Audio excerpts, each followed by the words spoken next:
السلام عليكم. اليوم احنا وياكم من مطبخ ام صهيب بوصفة جديدة، وان شاء الله اليوم راح اعلمكم طريقة عمل حشو الكبة. طبعا هذا حشو الكبة بصورة عامة. نبدي بالمقادير.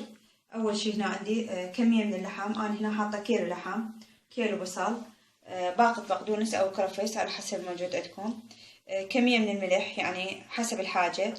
هنا عندي هذا ثوم، طبعا انا هنا هارسته. وهاي مجموعة من التوابل. حقول لكم التوابل. هنا عندي دارسين، فلفل أحمر حار، طبعا كيفكم ما تردون حار خلوا بارد يعني ماكو أي إشكال. وهنا عندي بهارات مشكلة وفلفل أسود، كمون، نعناع يابس. وهاي هنا عندي كزبرة مثل ما تشوفون. هاي أنا طاحت جوزة الطيب، هاي أنا هنا طاحنتها وباقي هاي من عندها بس لحتى أشوفكم إياها كنموذج. هسه نبدي راح نشتغل بيها. بالبداية راح أخلي اللحم على النار وأشوفكم إياه شو راح نسوي. عندي طبعا كمية من الزيت، كمية كلش بسيطة. راح اخلي اللحم هنا مباشرة عليها.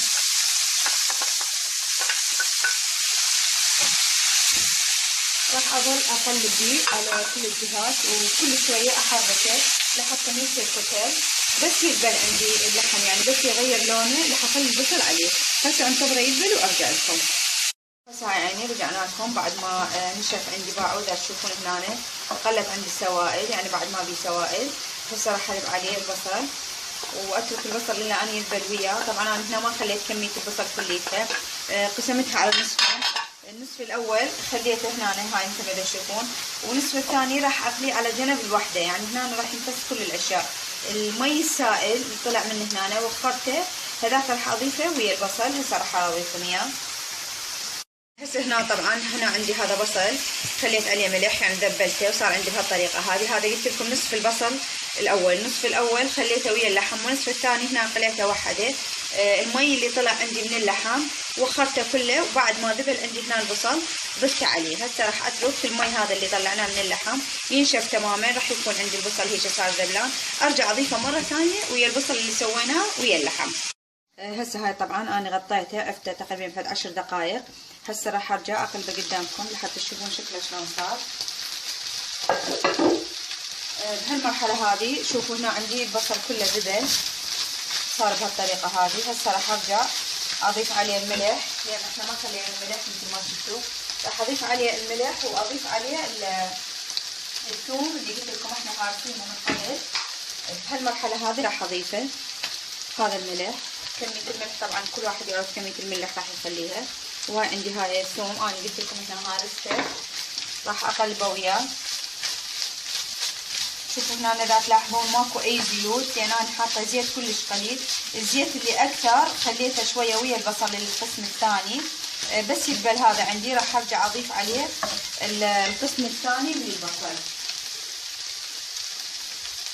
هسه هاي طبعا هنا عندي صار البصل كافي، وصل لهالدرجه اللي اريدها اني. هسه هاي عندي مجموعه التوابل اللي خليناها كلها راح اضيفها مره واحده. وارجع اضيف يعني بس اقلبها شي مرتين بس لحتى تاخذ لي طعم. هنا راح ارجع اضيف عليها هذا البصل اللي خليته. اذا تلاحظون قد ويا زيوت.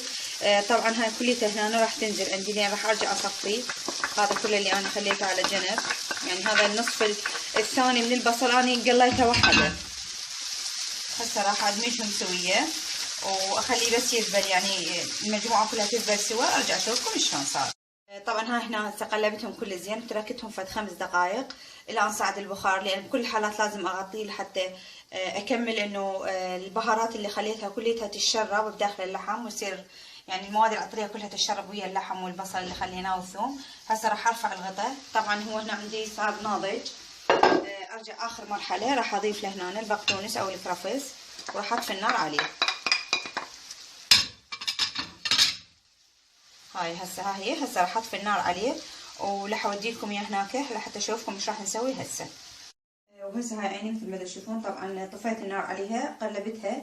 وهسه راح ارفع الزيوت الموجوده يعني اتحاشى اذا اكو زيوت زياده لانه اذا اكو زيت زايد بعدين بالكبه راح يفتح عندي يعني يفتح الكبه بعد ما تصير جاهزه. طبعا هذا مو بس حشو الكبه، حشو الفطاير هم بعد يصير، سمبوسه كي يصير. بس نضيف له هنا فلفل يصير خلص هاي السمبوسك. هسه مثل ما تشوفون كله راح اخليه هنا ينزل الزيت مالته كليته ويبرد تماما.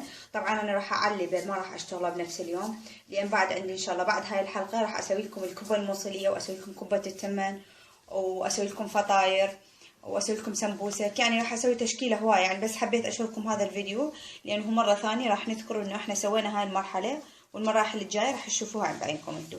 ان شاء الله يا رب يعجبكم هذا الفيديو، وان شاء الله يا رب تتعلمون، وان شاء الله يا رب تدعوا لي وتسووا لي لايك ومشاركه، واكون ممنونه من الكل.